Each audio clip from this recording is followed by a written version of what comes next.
my sister Adrianna with a little anecdote from my own life, and then I'll talk about her. As you can see, yes, I know. As you can see from my TED video, my parents started, yep, there's piano coming up.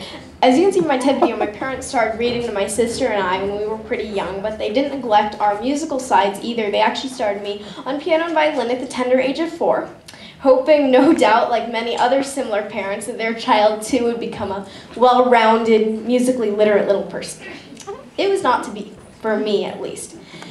Because music had a soporific, I love that word, soporific effect on me. I would sometimes just fall asleep at the piano keys during lessons. And my crowning achievement on violin after 3 years of practice was playing Twinkle, Twinkle, Little Star.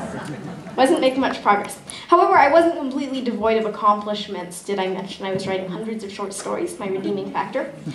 Perhaps because of my skill in writing, and perhaps because they finally realized how much money they were wasting on me, my parents finally let me quit piano and violin when I was 7. So instead of using that time, I know some other kids, they would have been like, okay, quit piano and violin, now guess what, I get to watch cartoons. Well, I wasn't like that. I thought, my parents had let me quit this for a reason, so I used that time to write, and I wrote a lot. I actually published a book when I was 7, and so to me, that was a positive step. And I think that just like we keep bad drivers off the road and we hire the best people for the job, the world was probably a little better off without me screeching away on piano or violin and writing, teaching, and speaking instead.